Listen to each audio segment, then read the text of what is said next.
과제가 있습니다. 윤리 문제. 아직까지도 완전히 해결이 안 됐어요. 두 번째는 통제와 관리 문제. 세 번째는 저작권. 이게 아까 표절은 아니지만 모방이라고 그랬잖아요. 그죠?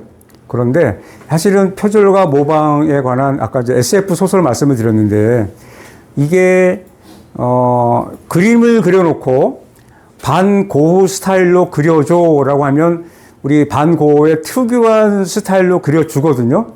야, 이거는 모방이냐 표절이냐 그 저작권은 누가 가져갈 거냐에 대해서 지금 유럽에서는 그 반고흐 같은 원작자의 이 저작권 인정해 줘야 된다.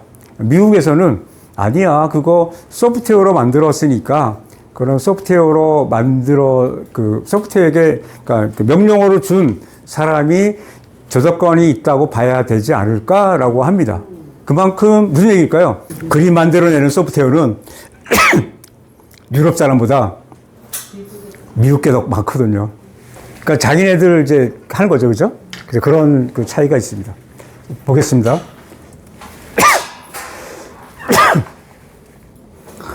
자, 개인과 회사의 이제 정보에 관한 얘기 뒤에 보여드릴게요. 예, 오류 나온다는 거. 이게 지금 아까 말씀드렸던 반고흐 스타일로 그린 그림이에요. 예, 뉴욕타임즈의 칼럼니스트가 계속 딴지를 거니까 화가 나가지고, 예, 인공지능이 홧김에 이래서, 지금, 이거를 막는 중에 있습니다. 자, 통제 관리를 제일 잘하고 있는 나라가 있습니다. 전 세계에서. 예, 중국이라는 나라인데요. 중국은 공산당과 그 시진핑에 관해서, 부정적인 단어의 약 3만 개 정도를 만들어 놨어요. 가지고 그런 부정적인 단어 3만 개에 하나라도 걸리면, 그러면 이제 그 콘텐츠는, 예, 아웃입니다. 예. 그러니까 굉장히 중국은 그런 면에서 지금 미국에게 이 인공지능을 학습하는 데 있어가지고 굉장히 지금 계속 그렇게 거리가 멀어지는 중에 있어요. 근데 인공지능에 관해서 논문의 질이 좋고 나쁜 건 떠나서 어쨌건 인공지능에 관한 그 특허는 미국보다 중국이 더 많이 갖고 있습니다. 지금도 카이스트에서, 이제 카이스트 교수한테 들었는데, 카이스트에서 인공지능 석사를 했고, 요만큼이라도 중국이 가지고 있지 않은 기술을 가지고 있으면 연봉 3억으로 일단 3년 계약을 한답니다. 중국에서요. 미국 가면은 1억 5천인데 중국 가면 3억이에요. 흠이 하나 있어요. 중국에 가가지고 중국이 갖고 있지 않은 기술 요만큼인 거를 딱 털리는 순간 집에 가 그러는 거예요.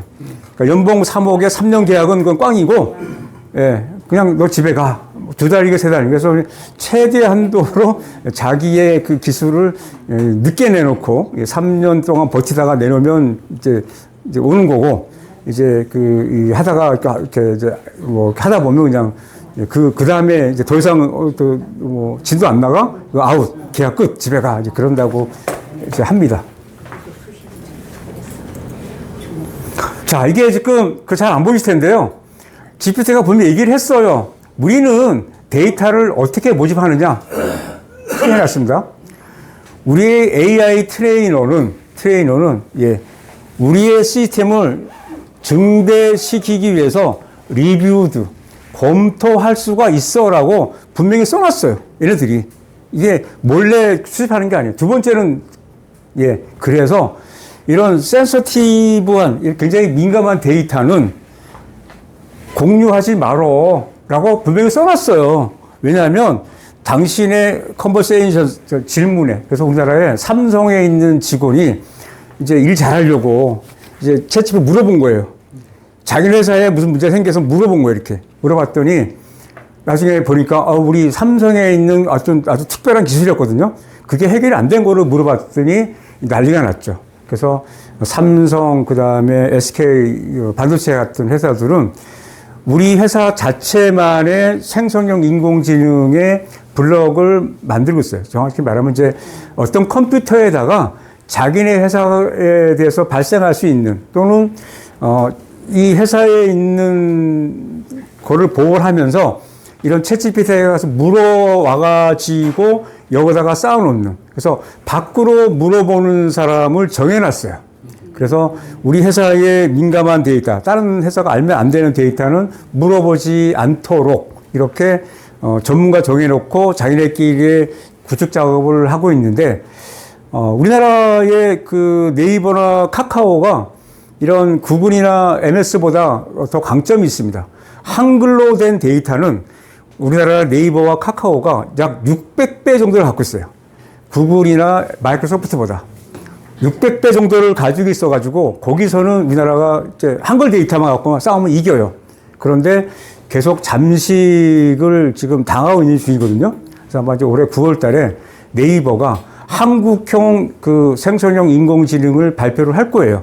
우리나라 600배의 데이터 더하기 그 미국의 데이터를 가져오는. 그래서 전 세계로 경쟁하면은 불리하지만 한국 문서로 된 것만 갖고 경쟁하면 네이버와 이 그 카카오를 구글과 그 이 마이크로소프트가 못 이기겠죠. 그런 그 단계가 있는데 어쨌건 여기 보시면 민감한 데이터는 올리지 말아라. 왜냐하면 자기네들이 가지고 있다가 다른 사람에게 답변을 해주느라고 쓸 수 있다라고 얘네가 밝힌 거예요. 할 수 없는 겁니다. 예, 세상에 뛰어나도 애기 기르는 거, 미장하는 거, 이거는 할 수가 없어요. 그죠? 예, 그래서, 이 수많은 이 오픈 AI가 자기네들이 할 수 있는 일에 관해서도 이 논문을 발표했고요. 자기네들 인공지능, 챗 GPT가 할 수 없는 것도 얘네가 발표를 했어요. 그러니까, 좋은 것만 얘기하는 게 아니라 우리가 못하는 것도 있어 라고 얘네가 발표한 것 중에 일부분을 제가 갖고 온 거예요. 여기 써있는 것처럼. 예. 육아는 얼마나, 만약에 인공지능이 육아를 키우면 우리나라 그 신생아 출생률 늘리는 거 쉬울 거예요. 그죠? 인공지능에 걸면 되니까. 근데 얼마나 키우기 힘들면 점점 우리 애기 낳는 게 적어지고, 맨 밑에 있는 거, 타일과 배관, 이거는 죽었다 깨나도 로봇도 못하죠. 그죠? 사람만이 할 수 있는 그런 일이죠. 그 다음에 그 중에 가리는 게 있는 간호래입니다. 왼 오른편에 있는 간호, 저게 이제 말로만 하는 것도 아니고, 가슴과 가슴으로 이렇게 부딪히면서 스킨십으로 하는데, 그거는 뭐 세상에 없는 인공지능도 힘든 그런 그 상황이잖아요. 예, 이런 게 있고요. 자, 이 사진을 보시면 이게 그 모델입니다. 어떤 옷의 모델일까요? 리바이스 모델입니다. 어느 나라 사람일까요? 한국 사람 같은데요? 인공지능이 그린 그림입니다. 사람 모델이 아닙니다. 그래서 이 많은 모델들이 데모를 했어요. 야, 리바이스, 니네 돈 벌어갖고 말이야. 모델비 아끼려고 인공지능으로 사람을 만들고 옷을 입히냐? 자, 반대로 생각해 보세요. 리바이스가 전 세계에 있기 때문에 피부 색깔 다르고, 남자 다르고, 애기 다르고, 그 다음에 청년 다르고, 나이 든 분 다르고, 예, 체형 다르고, 이 수많은 모델을 이제 모셔다가 옷을 입히고, 피팅하고, 사진사 찍고, 조명 때리고 하려면 돈이 얼마나 들까요? 그런데 인공지능으로 그림을 그리면, 예, 돈 안 들겠죠. 그죠? 그래서, 이 인공지능으로 리바이스 치마 광고한 다음에 막 모델들이 데모를 해가지고 지금 잠깐 수습했어요. 그래서 아마 어떤 접점이 있어야 될 거예요. 리바이스도 회사인데 모델로 다 주다 보면 한도 끝도 없잖아요. 그죠? 이게 그냥 뚝딱 그림은 나오니까. 예, 나중에 저랑 같이 공부하겠지만 뭐 눈 색깔, 머리 뭐 색깔, 뭐 문제 없죠. 그죠? 그 다음에 요새 사진 보정 프로그램 같은 경우는 뭐 사람 허리 들어가고 뭐 저 머리카락 나게 하는 이거는 일도 아니에요. 그죠? 그러니까 제가 이렇게 딱 서 있는데 사진 찍은 다음에 어도비에서 만든 그런 소프트웨어를 가지고 예, 옆으로 확장을 쭉 할 수가 있어요. 이렇게. 그냥 옆에 확장하면 그냥 저절 확장이 만들어주는 소프트웨어가 지금 나왔거든요. 베타 버전인데. 그러다 보니까 지금, 그러면 이제 그 모델들의 설 자리가 어디냐. 라고 지금 이제 되는 건데요. 이게 그 러다이트 운동이라고 천 짜는 기계를 부신 거예요. 근데 부술 수는 없는, 우리 이렇게 인공지능의 세상을 바꿀 수는 없는 그런 세상을 이제 살고 있는 거고, 맨 아래에는 독서라고 하는 단어가 나오는데, 아까 말씀드렸던 것처럼 인공지능을 넘어가는 그러한 그 사람이 되려면, 제 얘기가 아니고, 수많은 인공지능 연구했던 분들이 독서하고, 인공지능이 약한 게 경험이라고 하는 건데, 자기 몸에 배는 경험을 하는 게 제일 좋겠다.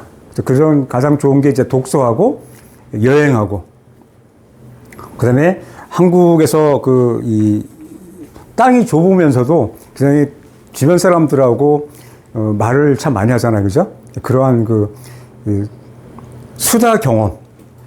수다를 통해서 이제 경험을 나누는 것들이 결국 인간이 살아남는 거다. 그리고 그 중에 자신만의 것을 내놓는. 그래서 이제 그거를, 계속 미국에서는 뭐라고 얘기하나요? 그거 페이스북에 올려, 인스타그램에 올려라고 계속 SNS에다가 각 사람들의 컨텐츠와 솔루션과 경험들을 끌어내서 올리라고 계속 욕을 하죠. 그죠? 그러다 보니까 한국에서 우리는 안 해 그러다가 이제는 우리나라도 카카오하고 네이버가 안 되겠다 그래가지고 쇼츠라 그래서 1분 미만의 동영상을 올리면 상품을 줄게. 그래서 10억을 걸었거든요. 그랬더니 우리 아들 녀석이 마케팅 쪽에 일을 하고 있는데 애에게 네이버가 겨우 10억밖에 안 걸어서 쇼츠를 끌어낸다고 이런 건 통크게 써야 되는데 라고 자기도 났으니까 그렇게 얘기를 하더라고요. 여러분 생각은 어떠신지 모르겠어요.